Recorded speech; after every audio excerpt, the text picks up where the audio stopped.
છે અને આનંદ ગુણ પણ છે. બરાબર, કાલે બધા સમજી ગયા. હવે આપણે આજે આગળ જઈએ, 10 મિનિટ ચલાવીએ. નિષ્કારણ દયાશીલ વંદનશીલ જનોના કલ્પવૃક્ષોની પેઠે સર્વ મનોરથો પરિપૂર્ણ કરનારા ચરણારવિંદ જેમના છે. કહેવાનો મતલબ નિષ્કારણ દયા છે. નિષ્કારણ એટલે કોઈ પણ પ્રકારની કારણ વગર ભગવાન દયા કરે છે. કેવી રીતે દયા કરે છે? કોઈની પાસે જવાબ છે ને? કેવી રીતે દયા કરે છે? કેવી રીતે દયા કરે ભગવાન? ભગવાનની દયા કેવી રીતે દયા કરે? એક સમાન જરા પણ લાયકાત જીવી શું દયા કરે? શું દયા કરે? એક સરખી અશોકભાઈને બંગલામાંથી એરોપ્લેનમાં મૂકી દે સીધા, તો બીજી શું દયા? શું દયા? ભગવાનની શું દયા છે? જીવ ઉપર ભગવાન શું દયા કરે છે? અનંત કોટી કાળથી જીવ જે આ માયાની અંદર ખદબદતો હોય અને એના કર્મનું ખાતું ભગવાન જોઈ તો કોઈ પણ જીવનો મોક્ષ થાય નહીં. એટલે એ ભગવાન શું, જે પણ કોઈ શરણે આવે એ શરણાગત ઉપર ભગવાન કેવી કોઈ પણ પ્રકારના કારણ વગર ફક્ત દયા કરે છે અને એને શરણે લઈ છે. રામચંદ્ર ભગવાને પેલા જયંતને, કોના છોકરાને? ઇન્દ્રના છોકરાને આટલો મોટો એને દ્રોહ કરેલો, કોનો? સીતાજીનો દ્રોહ કરેલો, તો પણ પોતાના શરણે આવ્યો તો દયા કરી, કૃપા કરી. ભગવાન જેવી અનંત કોટી બ્રહ્માંડમાં કોઈ દયા કરી શકે નહીં. દયા નામનો ગુણ ભગવાનમાં જેટલો મોટો અને જેટલો લાંબો સમય રહી છે એટલો અનંત કોટી બ્રહ્માંડમાં કોઈ પાસે રહેતો નથી. બીજી દયા, જીવ જાગ્રતમાંથી સ્વપ્ન અવસ્થામાં જાય તે, સ્વપ્નમાંથી સુષુપ્તિ અવસ્થામાં જાય તે, સૃષ્ટિ કાળે જીવ પાછો માયાના ગર્ભમાં આવે તે, પ્રલય કાળે પાછો માયાના ગર્ભમાં જાય તે, આ બધું પરમાત્મા જીવ પર દયા કરીને કરે છે. આખો દિવસ જીવ કર્મ કરીને થાકી જાય એટલે રાત્રે એને નિંદ્રા આવે અને એ જાગ્રત અવસ્થામાંથી સીધો સ્વપ્ન સુષુપ્તિમાં જાય તો એ જીવનો શું, દેહનો બધો થાક ઉતરી જાય. સવારે ભગવાન જો ઉઠાડે નહીં તો જીવ ઉઠે કેવી રીતે? આ શરીર ઉઠે? આપણી કોઈની કેપેસિટી છે? પરમાત્મા કૃપા કરીને બધાને ઉઠાડી દે છે.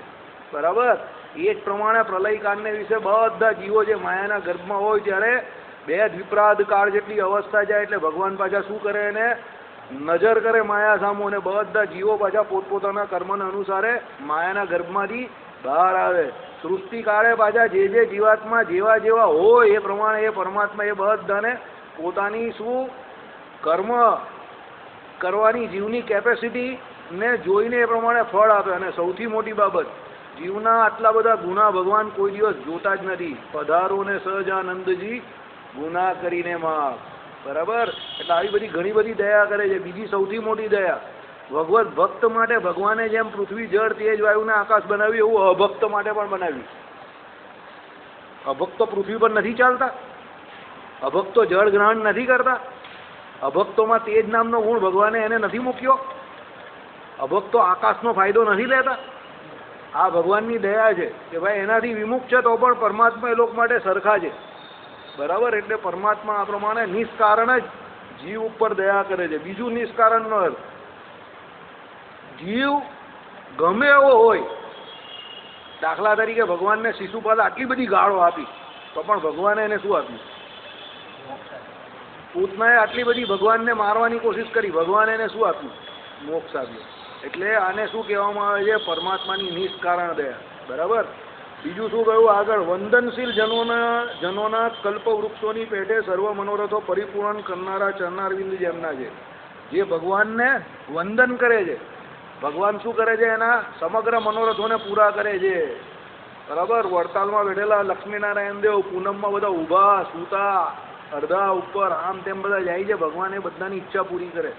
નારાયણ મુનિદેવ અહીંયા બધા લોકોની જે કોઈ મનોરથ હોય તે નારાયણ મુનિદેવ પૂરા કરે.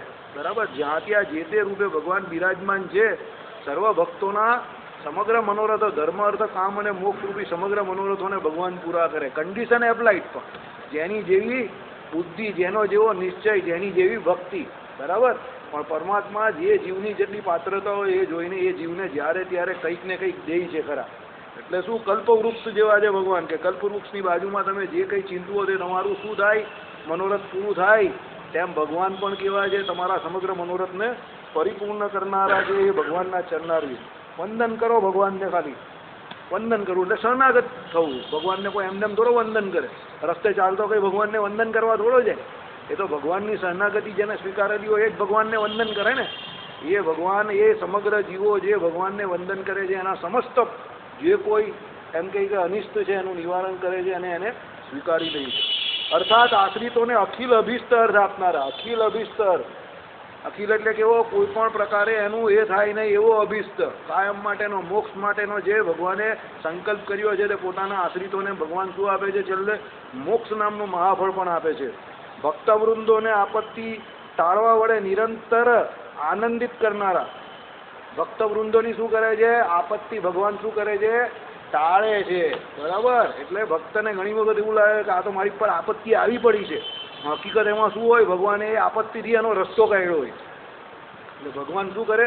જે કોઈ પોતાના ભક્ત છે એને આધિવ્યાધિ ઉપાધિ નામની જે કોઈ આપદા આવી પડે એ બધાથી ભગવાન એને શું બહાર કાઢે અને નિરંતર આનંદિત કરનારા, એટલે આનંદ આપનારા.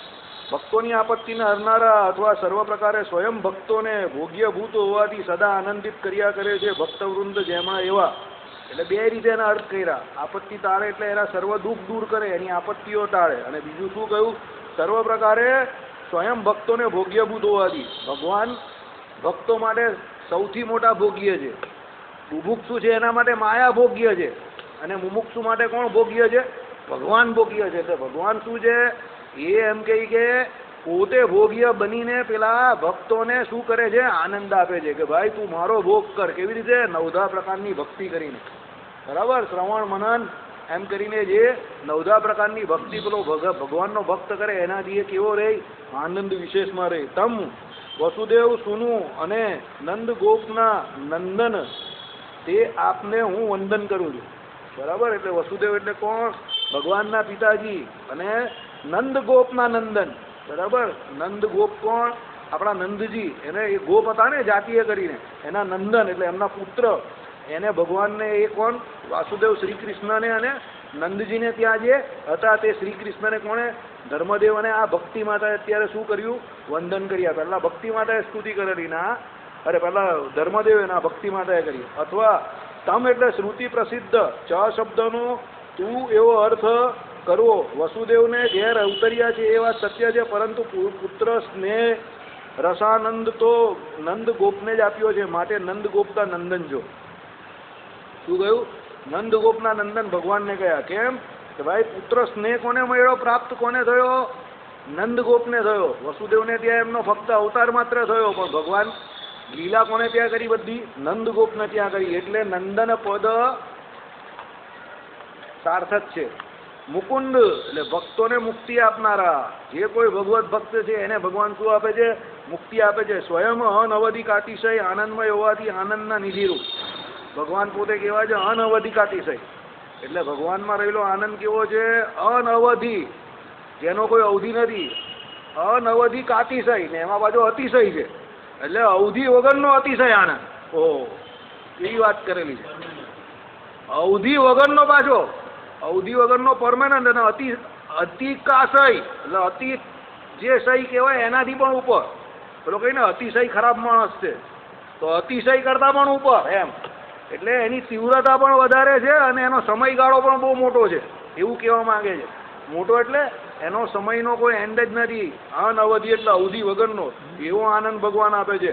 બૃહદ એટલે નિરતિશય બૃહદપણાના યોગથી ઉપનિષદોમાં બ્રહ્મ શબ્દથી કરે એ રીતે બૃહત્વ, આનંદ નિધિત્વ, મુક્તિ પ્રદત્વપણાની સર્વથી મુક્તિ પદત્વપણાથી સર્વથી પરતર છો. તથાપિ આશ્રિત જન ઉપર વાત્સલ્ય અતિશયને લીધે નંદજીને ઘેર ગોપીજનો સુખેથી સેવા સજી શકે એવી રીતે અવતરેલા.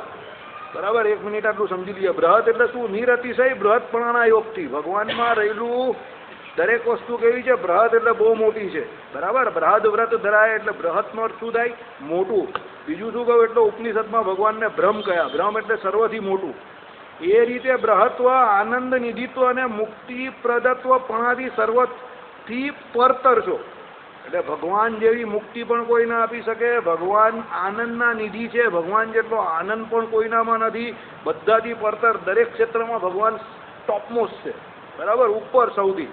તથાપિ આશ્રિત જન ઉપર વાત્સલ્ય અતિશયને લીધે આટલા મોટા હોવા છતાં પોતાના ભક્તજનો ઉપર ભગવાનને વાત્સલ્ય કેવું હતું, અતિશય હતું. એટલા માટે શું કહ્યું એમણે, નંદજીને ઘેર ગો એટલે ગાય, ગોપ એટલે ગોપીઓ જે હતા એને ગોપીજનો એટલે ગોપીઓ, ગોપ અને ગોપીજનો સુખેથી સેવા સજી શકે એવી રીતે અવતરેલા. એ બધાની ભગવાને સેવા સ્વીકાર કરી. એટલે આવા મોટા હોવા છતાં ભગવાન કેવા એકદમ નોર્મલ રહેતા હતા. સામાન્ય રીતે આ ગુણ બહુ અઘરો છે. આપણે ત્યાં લોકમાં કોઈને જરા પણ પ્રસિદ્ધિ મળે એટલે પેલો પોળો ચાલતો થઈ જાય, અદ્ધર ચાલતો થઈ જાય, એની જાતે ભગવાન સમજવા માંડે. પણ ભગવાન એવા છે કે જે આવા મોટા હોવા છતાં નાનામાં નાના જે એમ કે જીવ હોય એની પર પણ કૃપા કરે છે અને પોતાનું સુખ આપે છે, સરળ થઈ જાય છે. બરાબર. શ્રીપતિમ શ્રીધરમ સર્વદેવેશ્વરમ ભક્તિ